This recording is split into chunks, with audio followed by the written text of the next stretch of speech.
অন্তর্বর্তী সরকারকে নিয়ে ক্ষমতাচ্যুত প্রধানমন্ত্রী শেখ হাসিনার বিবৃতি সমর্থন করে না ভারত। ভারতের পররাষ্ট্র বিষয়ক সংসদীয় স্থায়ী কমিটিকে কথা জানিয়েছেন দেশটির পররাষ্ট্র সচিব বিক্রম মিশ্রি। এটি দুই দেশের সম্পর্কের মধ্যে একটি ক্ষুদ্র প্রতিবন্ধক বলেও মন্তব্য করেন তিনি। ভারতের পত্রিকা দ্য হিন্দু খবর জানিয়েছে। বুধবার সংসদীয় স্থায়ী কমিটিকে বিক্রম মিশ্রি জানান, ভারতের সঙ্গে বাংলাদেশের সম্পর্ক কোনো একক রাজনৈতিক দল বা সরকারের মধ্যে সীমাবদ্ধ নয়, বরং বাংলাদেশের জনগণকে অগ্রাধিকার দিয়েই সম্পর্ক বিবেচনা করে ভারত। এ সময় তিনি আরও বলেন, শেখ হাসিনা নিজের ব্যক্তিগত যোগাযোগের মাধ্যম ব্যবহার করে বক্তব্য দিচ্ছেন। ভারত সরকার তাকে কোনো প্ল্যাটফর্ম বা সুযোগ প্রদান করেনি যাতে তিনি ভারতীয় ভূখণ্ড থেকে তার রাজনৈতিক কার্যক্রম চালিয়ে যেতে পারেন।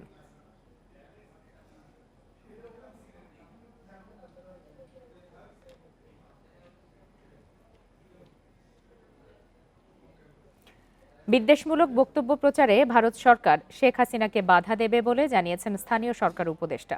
ভারতের পররাষ্ট্র সচিবের ঢাকা সফরের মধ্য দিয়ে দুই দেশের সম্পর্কের নতুন যাত্রা শুরু হয়েছে বলে মন্তব্য করেছেন পরিবেশ উপদেষ্টা। বৃহস্পতিবার সচিবালয়ে এসব কথা জানান তারা। 5 আগস্ট পরবর্তী ভারত বাংলাদেশ উত্তেজনা নিরসনে 9 ডিসেম্বর ঢাকা সফর করেন ভারতের পররাষ্ট্র সচিব। এর মধ্য দিয়ে দুই দেশের সম্পর্কের মেঘ সরে যাবে বলে জানানো হয়েছিল বাংলাদেশ সরকারের পক্ষ থেকে। বৃহস্পতিবার সচিবালয়ে এক প্রশ্নের জবাবে স্থানীয় সরকার উপদেষ্টা জানান, বিদ্বেষমূলক বক্তব্য প্রচারে শেখ হাসিনাকে বাধা দেবে ভারত সরকার। এছাড়াও বন্দি বিনিময় চুক্তির আওতায় শেখ হাসিনাকে ফেরত দেবে বলে আশা তার। আমরা আশা করি যে এই ধরনের কোনো বিদ্বেষমূলক বক্তব্য প্রচারে ভারত তাকে বাধা দেবে এবং যথাসময়ে বাংলাদেশের সাথে ভারতের যে বন্দি বিনিময় ট্রিটি আছে সেই ট্রিটি অনুযায়ী তাকে বাংলাদেশে ফেরত দেওয়া হবে। বন ও পরিবেশ উপদেষ্টা জানান, ভারতের পররাষ্ট্র সচিবের সফরের মধ্য দিয়ে ঢাকা দিল্লি সম্পর্কের নতুন যাত্রার প্রক্রিয়া শুরু হয়েছে। ভারতও চাইবে সম্পর্ক স্বাভাবিক হোক, আমরাও চাইব সম্পর্ক স্বাভাবিক। ভারতের সাথে তাদের যে পররাষ্ট্র সচিব এসেছিলেন সেখানে সম্পর্কটা পুনর্মূল্যায়নের এবং নতুন করে যাত্রা শুরুর একটা প্রক্রিয়া শুরু হয়েছে। বায়ু দূষণ নিয়ন্ত্রণে টাস্কফোর্স গঠন করা হবে, যারা বর্ষা মৌসুম পর্যন্ত কাজ করবে বলে জানান পরিবেশ উপদেষ্টা। Hasib Mahmud Shah, independent News, Dhaka. বিজিবির 2 কর্মকর্তার বিরুদ্ধে ট্রাইব্যুনালে অভিযোগ করেছেন বরখাস্ত হওয়া এক সিপাহী। অভিযুক্ত 2 কর্মকর্তা হলেন তৎকালীন region commander brigadier general Sajedur Rahman এবং লেফটেন্যান্ট কর্নেল শফিকুর রহমান। বৃহস্পতিবার দুপুরে এই অভিযোগ দাখিল করা হয়। সিপাহী মোহাম্মদ শাহিনের অভিযোগ, খাগড়াছড়িতে কর্মরত অবস্থায় 2023 সালের 22 মে রাতে এই 2 কর্মকর্তার নির্দেশে তাকে আটক করা হয়। জঙ্গি সংশ্লিষ্টতা সহ বিভিন্ন মিথ্যা অভিযোগে সেপ্টেম্বর পর্যন্ত গুম করে রাখা হয়। নির্যাতনের মাধ্যমে স্বীকারোক্তি আদায়েরও চেষ্টা করা হয়, তবে তাতে ব্যর্থ হয়ে ফেসবুকে সরকার বিরোধী পোস্ট ও বিজিবির শৃঙ্খলা ভঙ্গের অভিযোগ এনে বরখাস্ত করা হয়। একই সাথে 1 বছর 6 মাসের সাজা দেয়া হয় শাহিনকে। গেল 1 ডিসেম্বর মুক্তি পান তিনি। এ নিয়ে গুম কমিশনেও অভিযোগ দেয়া হবে। এখন আবিষ্কৃত হলো বিজিবির মধ্যে আয়নাগার ছিল। এই সৈনিক অভিযোগ করেছেন তাকে 1 নম্বর আসামি ব্রিগেডিয়ার জেনারেল সাজেদুর রহমান অমানবিক নির্যাতন করেছে। তুমি চেনো আওয়ামী লীগকে? তুমি আমাকে চিনো? আমি ব্রিগেডিয়ার সাজেদুর রহমান, আমি ক্যাপ্টেন থাকা অবস্থায় শেখ হাসিনার সাথে থাকতাম। ওনার তখন থেকে দেখছি তাহাজ্জুদ পড়ছে, আর তুমি তার বিরুদ্ধে বিরূপ প্রতিক্রিয়া মন্তব্য করো। তুমি জানো আমি ডিজিএফআইতে অনেকদিন চাকরি করছি, 7 বছর চাকরি করছি। আমি যে ডিজিএফআই কত লোককে ক্রস ফায়ার দিচ্ছি এটা তো তোমার ধারণা নাই। তুমি যদি আমাদের কথার উপরে একমত না হও, আমরা যা সাজাবো তুমি ওই কথার উপর যদি না হও, তাহলে তুমি কারাগারেই পচবা, তোমাকে বের হওয়ার কোনো ব্যবস্থা করা হবে না। অবশেষে আয়নাঘর থাকার কথা স্বীকার করলেন র্যাব মহাপরিচালক KM শহীদুর রহমান। আর বাহিনী হিসাবে র্যাব বিলুপ্ত হবে কিনা সেটি সরকারের সিদ্ধান্ত বলেও জানান তিনি। সকালে এক মত বিনিময় সভায় গুম খুনের দায় স্বীকার করে ভুক্তভোগীদের কাছে ক্ষমা চান র্যাব ডিজি। বলেন, বিচারের মাধ্যমে এ থেকে দায় মুক্তি সম্ভব। গুম খুন সহ নানা অভিযোগে মঙ্গলবার র্যাব বিলুপ্তির সুপারিশ করে বিএনপির পুলিশ সংস্কার কমিটি। এই কমিটি র্যাবকে বিলুপ্ত করার জন্য সুপারিশ করেছে। সংবাদ সম্মেলনে এসে এ প্রশ্নে র্যাব মহাপরিচালক বললেন, সেই সিদ্ধান্ত নিতে হবে সরকারকেই। এ ব্যাপারে সরকার যে সিদ্ধান্ত গ্রহণ করবে সেটাই শিরোধার্য। এই সময় প্রথমবারের মতো র্যাবের বিরুদ্ধে ওঠা গুম খুনের দায় স্বীকার করেন AKM শহীদুর রহমান। ভুক্তভোগীদের কাছে ক্ষমা চেয়ে বলেন, বিচারের মাধ্যমে এ থেকে র্যাবের দায়মুক্তি সম্ভব। যারা র্যাব কর্তৃক হত্যাকাণ্ডের শিকার হয়েছেন তাদের পরিবারের কাছে আমরা দুঃখ প্রকাশ করি এবং ক্ষমা প্রার্থনা করি। অন্তর্বর্তীকালীন সরকার গুম খুন কমিশন করেছেন, আন্তর্জাতিক অপরাধ ট্রাইব্যুনাল এই ধরনের অপরাধ কগনিজেন্সে নিয়ে বিচার কার্য পরিচালনা করছেন। তা আমরা আশা করব সুষ্ঠু নিরপেক্ষ তদন্তের মাধ্যমে আমাদের বিরুদ্ধে যে অভিযোগ আছে তার সুষ্ঠু তদন্ত হবে এবং এর বিচার হবে এবং এইভাবেই আমাদের দায়মুক্তি সম্ভব। র্যাবের শতাধিক আয়নাঘরের কথা অস্বীকার করেন তিনি। বলেন, বাহিনীর কেউ আইন হাতে তুলে নিলে কঠোর ব্যবস্থা নেওয়া হবে। জানান, এ পর্যন্ত 58 কর্মকর্তা সহ 4000-এর বেশি র্যাব সদস্যকে শাস্তির আওতায় আনা হয়েছে। গুম করা, খুন করা এটা হলো ফৌজদারি অপরাধ। এই অপরাধে কখনোই আর জড়িত হবে না এই নিশ্চয়তা আমরা দিচ্ছি। তারপরও যদি কোনো সদস্য নিজ দায়িত্বে কোনো অপরাধমূলক কার্যকলাপে জড়িত হয় তাদের বিরুদ্ধে আমরা কঠোর আইনগত ব্যবস্থা নিব। এদিকে জঙ্গি গ্রেপ্তার নিয়ে র্যাব কোনো নাটক সাজিয়েছিল কিনা সাংবাদিকদের এমন প্রশ্ন এড়িয়ে যান RAB DG. Khaled Raihan, Independent News, Dhaka. গণহত্যা ও মানবতা বিরোধী অপরাধের মামলায় গ্রেপ্তারি পরোয়ানা জারির পর আসামি পুলিশ কর্মকর্তারা কিভাবে পালিয়ে যাচ্ছেন, তাদের গ্রেপ্তারে কি পদক্ষেপ নেওয়া হচ্ছে, এ বিষয়ে পুলিশের কাছে ব্যাখ্যা চেয়েছে আন্তর্জাতিক অপরাধ ট্রাইব্যুনাল। 1 সপ্তাহের মধ্যে এ ব্যাপারে প্রতিবেদন দিতে বৃহস্পতিবার নির্দেশ দিয়েছে আদালত। এ সময় তদন্তে দুর্বলতার জন্য ক্ষোভ প্রকাশ করে এক তদন্ত কর্মকর্তাকে সতর্ক করে ট্রাইব্যুনাল। ছাত্র জনতার আন্দোলন চলাকালীন 20 জুলাই যাত্রাবাড়িতে পুলিশের গুলিতে নিহত শিক্ষার্থী ইমাম হোসেন তাইমকে হত্যার মামলায় বৃহস্পতিবার ট্রাইব্যুনালে হাজির করা হয় আসামি যাত্রাবাড়ি থানার সাবেক ওসি আবুল হাসানকে। শুনানি শেষে তাকে 15 আগস্ট জিজ্ঞাসাবাদের জন্য আদেশ দেন আদালত। অন্য আরেক মামলায় সাবেক প্রতিমন্ত্রী জুনায়েদ আহমেদ পলককে 18 ডিসেম্বর জিজ্ঞাসাবাদের জন্য আদেশ দেয়া হয়। শুনানির সময় রাষ্ট্রপক্ষ আদালতকে জানায়, যাত্রাবাড়িতে গণহত্যার মামলার আসামি পুলিশ পরিদর্শক জাকির সহ বেশ কয়েকজন পুলিশ কর্মকর্তা পালিয়ে গেছেন। অথচ গ্রেপ্তারি পরোয়ানা জারির পরও তাদের কেউ কেউ অফিস করেছেন। কারা তাদের সহযোগিতা করেছে সে বিষয়টি খতিয়ে দেখা দরকার। আমরা অনেক অফিসারকে দেখেছি যারা দায়িত্বে ছিলেন, কিন্তু যখনই আদালত থেকে ওয়ারেন্টটা ইস্যু হলো তারপর থেকে তাদেরকে পাওয়া যাচ্ছে না। গণমাধ্যমে তথ্যটা সম্প্রচারিত হওয়ার পরে আইন শৃঙ্খলা রক্ষাকারী বাহিনী এবং যাদের এই গ্রেপ্তারি পরোয়ানা কার্যকর করার দায়িত্ব তাদের উচিত ইমিডিয়েটলি অ্যাকশনে যাওয়া। সেটা যেহেতু বারবার এটা দেখছি যে ব্যাহত হচ্ছে, আসামিরা পালিয়ে যাচ্ছে, আমরা তো ডেফিনেটলি বলবো যে এটা এখানে আইন শৃঙ্খলা রক্ষাকারী বাহিনীর একটা ভূমিকা আছে। এদিকে যাত্রাবাড়ি এলাকায় পুলিশের গুলিতে হতাহতের সংখ্যা নিয়ে তদন্ত প্রতিবেদনে বিভ্রান্তিকর তথ্য থাকায় ক্ষোভ জানান আদালত, জেরা করেন তদন্ত কর্মকর্তাকে। সংস্থায় যারা আছেন তদন্তকারী কর্মকর্তা তাদের ব্যাপারে আদালত আজকে খানিকটা ক্ষোভ প্রকাশ করেছেন। তাদের তদন্ত কার্যে যেভাবে তদন্তটা আগানো প্রয়োজন, যে কোনো অনভিজ্ঞতার কারণে হোক বা যাদের অযোগ্যতার কারণে হোক, সেই ব্যাপারে খানিকটা সমস্যা দেখা দিচ্ছে বলে এখন পর্যন্ত আমরা বুঝতে পারছি। মানবতা বিরোধী অপরাধের অভিযোগের তদন্তে কোনো গাফিলতি যাতে না হয় সে ব্যাপারে তদন্ত সংস্থাকে নির্দেশ দেন আদালত। Zahidul Bashar, Independent News, Dhaka.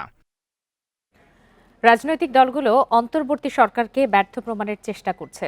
এ ধরনের বক্তব্য সম্পূর্ণ রাজনীতি বিরোধী বলে মন্তব্য করেছেন বিএনপি মহাসচিব মির্জা ফখরুল ইসলাম আলমগীর। নির্বাচিত সরকার ছাড়া দেশের অস্থির পরিস্থিতি মোকাবেলা চ্যালেঞ্জিং বলেও মন্তব্য তার। দুপুরে লন্ডন থেকে দেশে ফিরে শাহজালাল বিমানবন্দরে তিনি এসব কথা বলেন।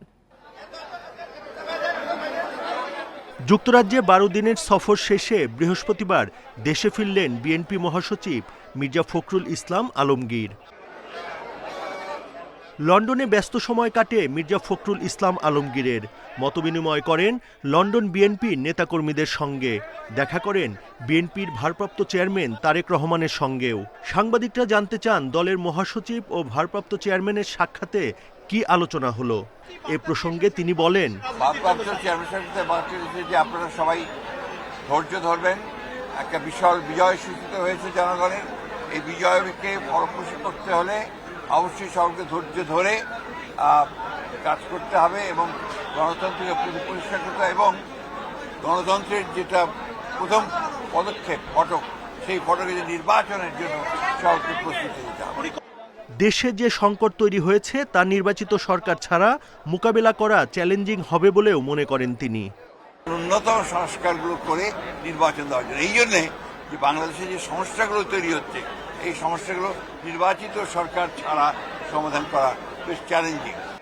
মামলার কার্যক্রম শেষ হলেই বিএনপির ভারপ্রাপ্ত চেয়ারম্যান তারেক রহমান দেশে ফিরবে বলেও জানান দলটির মহাসচিব। মামলা মোকদ্দমাগুলো শেষ হয়ে যাবে। Buddhadeb Kundu, independent News, Dhaka.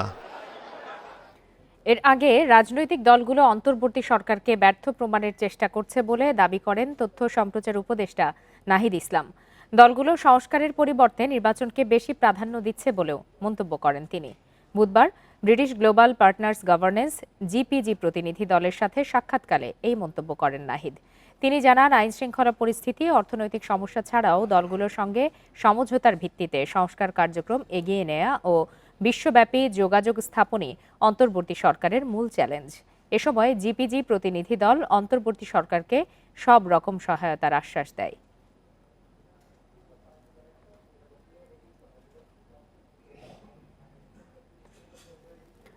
ভারত পাকিস্তানের দ্বন্দ্বের কারণে সার্ক সক্রিয় করা যাচ্ছে না বলে মন্তব্য করেছেন প্রধান উপদেষ্টা অধ্যাপক মোহাম্মদ ইউনুস। সকালে ভিডিও কনফারেন্সে South Asian Association for Regional Cooperation অনকোলজির প্রতিনিধি দলের সাথে বৈঠকে তিনি একথা বলেন। সার্ক সক্রিয় হলে দক্ষিণ এশিয়ার দেশগুলো লাভবান হবে উল্লেখ করে প্রধান উপদেষ্টা বলেন, শপথ গ্রহণের পরপরই সার্ককে সক্রিয় করার বিষয়ে কথা বলেছেন তিনি। তবে ভারত পাকিস্তানের দ্বন্দ্বের কারণে সংকট কাটছে না। প্রতি বছর দক্ষিণ এশিয়ার নেতাদের সাক্ষাতের বিষয়ে গুরুত্ব দেন তিনি। এ সময় সার্ক ফেডারেশন অব অনকোলজিস্টস এসএফওর প্রতিষ্ঠাতা অধ্যাপক ডাক্তার ABMF করিমের অবদান স্মরণ করেন প্রধান উপদেষ্টা। বলেন, ক্যান্সার চিকিৎসায় যে প্রযুক্তিগত সহায়তা প্রয়োজন তা পাওয়া যাচ্ছে না। সার্ক ক্যান্সার চিকিৎসাকে বিশেষভাবে গুরুত্ব দিচ্ছে, যা জরুরি ও অনুপ্রেরণামূলক বলে মন্তব্য করেন তিনি। অবৈধ সম্পদ অর্জনের অভিযোগে সাবেক স্বাস্থ্যমন্ত্রী জাহিদ মালেক, সাবেক ডাক টেলিযোগাযোগ ও তথ্য প্রযুক্তি প্রতিমন্ত্রী জুনায়েদ আহমেদ পলক এবং সাবেক বস্ত্র ও পাট প্রতিমন্ত্রী মির্জা আজমের বিরুদ্ধে আজ মামলা করেছে দুদক। এছাড়া তাদের পরিবারের সদস্যদের বিরুদ্ধে আরও 3টি মামলা করা হয়েছে। 3 মন্ত্রী ও তাদের স্ত্রী সন্তান সহ 6 জনের অন্তত 155 কোটি 56 লাখ টাকার অবৈধ সম্পদ রয়েছে বলে জানায় দুদক। 5 আগস্ট রাজনৈতিক পট পরিবর্তনের পর আওয়ামী লীগ সরকারের এমপি মন্ত্রী সহ প্রায় 100 জনের বিরুদ্ধে দুর্নীতির অনুসন্ধানে নামে দুদক। শুরুর দিকেই সাবেক স্বরাষ্ট্রমন্ত্রী আসাদুজ্জামান খানের বিরুদ্ধেও মামলা হয়, তবে কমিশন না থাকায় ঝুলে থাকে অন্য অভিযোগগুলোর কার্যক্রম। 11 ডিসেম্বর নতুন কমিশন দায়িত্ব নেওয়ার পরের দিনই সাবেক 3 মন্ত্রী ও প্রত্যেকের পরিবারের সদস্যদের বিরুদ্ধে মামলা দায়ের করা হয়। পাশাপাশি সবার ব্যাংক হিসাব জব্দের নির্দেশও দেওয়া হয়। সাবেক স্বাস্থ্যমন্ত্রী এবং সাবেক টেলিযোগাযোগ প্রতিমন্ত্রী এবং মির্জা আজম সাবেক সংসদ সদস্য 3 জনের বিরুদ্ধে এবং তাদের পরিবারের সদস্য সহ সবার বিরুদ্ধে মোট 6টি মামলা রুজুর সিদ্ধান্ত গৃহীত হয়েছে। এছাড়া আওয়ামী লীগ সরকারের সাবেক 5 সংসদ সদস্যের বিদেশ যাত্রায় নিষেধাজ্ঞা দেয় দুদক। তবে এরই মধ্যে তারা দেশ ছেড়ে পালিয়েছেন কিনা নিশ্চিত হতে পারেনি সংস্থাটি। অনুসন্ধান এবং তদন্তের কার্যক্রম অব্যাহত থাকবে এবং আমরা যত দ্রুত সম্ভব কমিশন যেভাবে আপনাদেরকে প্রতিশ্রুতি দিয়েছে এবং আপনাদের সাথে এবং তথা রাষ্ট্রের প্রয়োজনে যা যা করণীয় সবই করা হবে। 5 আগস্টের পরে শুরু হওয়া সব অনুসন্ধানকে সর্বাধিক গুরুত্ব দেয়া হচ্ছে বলে জানায় কমিশন। তথ্যাদি এবং তদন্তকালে রিশাদ হুদা, ইন্ডিপেন্ডেন্ট নিউজ, ঢাকা। রাজধানী সহ সারা দেশে জেঁকে বসেছে শীত। কনকনে ঠান্ডা বাতাস ও ঘন কুয়াশা থাকবে আগামী সপ্তাহেও। আবহাওয়া অফিস বলছে 2-1 দিনের মধ্যেই বয়ে যেতে পারে শৈত্যপ্রবাহ। এতে আরও বাড়বে শীতের প্রকোপ। বৃহস্পতিবার সর্বনিম্ন তাপমাত্রা রেকর্ড হয়েছে চুয়াডাঙ্গায় 10.2 ডিগ্রি সেলসিয়াস। মেহেরপুরে সকালের বড় অংশ এমন কুয়াশায় ঢেকে থাকছে প্রকৃতি। ডিসেম্বরের শুরু থেকে সারা দেশের তাপমাত্রা কমতে শুরু করলেও বুধবার রাত থেকে তাপমাত্রা কমতে থাকে দ্রুত। বৃহস্পতিবার ভোর 6টায় দেশের সর্বনিম্ন তাপমাত্রা রেকর্ড করা হয়েছে চুয়াডাঙ্গায় 10.2 ডিগ্রি সেলসিয়াস। ঠান্ডা বাড়ার প্রভাব পড়ছে জীবনযাত্রায়। শীতও বেশি, গরমও বেশি, এখানে সাধারণ মানুষ খুব কষ্টে আছে। আমাদের দেখা যাচ্ছে যে হয়তো আছে কিছুটা আমরা নিবারণ করছি। কোন শীতের জানা হাত পা টাটাছে, প্রয়োজনের ক্ষেত্রে আমরা বাইরে বাড়াইছি। আবহাওয়া অফিস বলছে এমন কুয়াশা থাকবে 20 ডিসেম্বর পর্যন্ত। সোমবার থেকে কুয়াশা বাড়বে, সূর্যের দেখা মিলবে দুপুরের দিকে। এখন তো যে কুয়াশা আছে, সামনে কুয়াশা আরো বাড়তে পারে। মনে করেন শীত যখন 14, 15, 16 এই পর্যন্ত এখন যেমন কুয়াশা এমনই থাকবে, কিন্তু এরপরে শীতটা যখন একটু কমবে তখন কুয়াশা আরো বাড়বে। বৃহস্পতিবার উত্তরাঞ্চলেও তাপমাত্রার পারদ 10 ডিগ্রির আশপাশে। আবহাওয়া অধিদপ্তর বলছে আগামী 5-7 দিন তাপমাত্রা কমতে থাকবে। 2-1 দিনের মধ্যেই বয়ে যেতে পারে শৈত্যপ্রবাহ। একটা ওয়েভ আসতেছে, এখন আজকেও ওয়েভের অনেকটা কাছাকাছি, এবং আগামীকাল এবং আগামী পরশু আরো তাপমাত্রা কমে আসবে। তখন মনে হয় শৈত্যপ্রবাহ, মৃদু শৈত্যপ্রবাহ হওয়ার সম্ভাবনা আছে। এবং সেই আরো বেশি যে তাপমাত্রার যে ঢেউটা, এটা 15, 14, 15, 16 তারিখের দিকে আমরা বেশি পাবো বলে মনে করছি। আবহাওয়া অফিসের পূর্বাভাস বলছে এ মাসে একাধিক শৈত্যপ্রবাহের আশঙ্কা আছে। বনি ইবনে কামাল, ইন্ডিপেন্ডেন্ট নিউজ, ঢাকা। আগামী বছরের এসএসসি পরীক্ষার রুটিন প্রকাশ করা হয়েছে। 10 এপ্রিল বাংলা প্রথম পত্র পরীক্ষার মাধ্যমে এই পরীক্ষা শুরু হবে এবং লিখিত পরীক্ষা শেষ হবে একই বছরের 8 মে। বৃহস্পতিবার আন্তঃশিক্ষা বোর্ড পরীক্ষা নিয়ন্ত্রক কমিটি এসএসসি পরীক্ষার রুটিন প্রকাশ করেছে।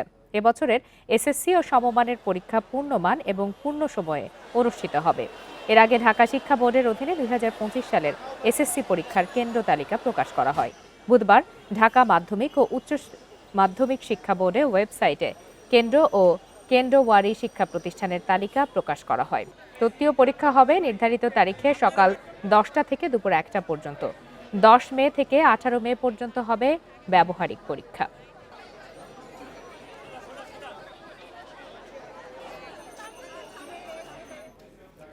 রাজশাহীর আদালত চত্বরে সাবেক এমপি আসাদুজ্জামান আসাদকে বহনকারী প্রিজন ভ্যানে হামলা চালিয়েছে বিএনপি জামায়াতের বিক্ষুব্ধ কর্মীরা। দুপুরে রাজশাহীর মহানগর ম্যাজিস্ট্রেট আদালত 1-এর সামনে এই ঘটনা ঘটে। বৈষম্য বিরোধী আন্দোলনে নগরীতে 2 শিক্ষার্থী নিহতের মামলায় আসাদকে আদালতে নেওয়া হয় দুপুরে। পরে বিচারক 2টি মামলায় তার জামিন নামঞ্জুর করে কারাগারে পাঠানোর নির্দেশ দেয়। এ সময় আসাদকে বহনকারী প্রিজন ভ্যান লক্ষ্য করে ইট, কাঁদা ও ডিম নিক্ষেপ করে হামলাকারীরা। তবে এ ঘটনায় কেউ আহত হয়নি। অপ্রীতিকর পরিস্থিতি এড়াতে আদালতে অতিরিক্ত পুলিশ মোতায়েন করা হয়।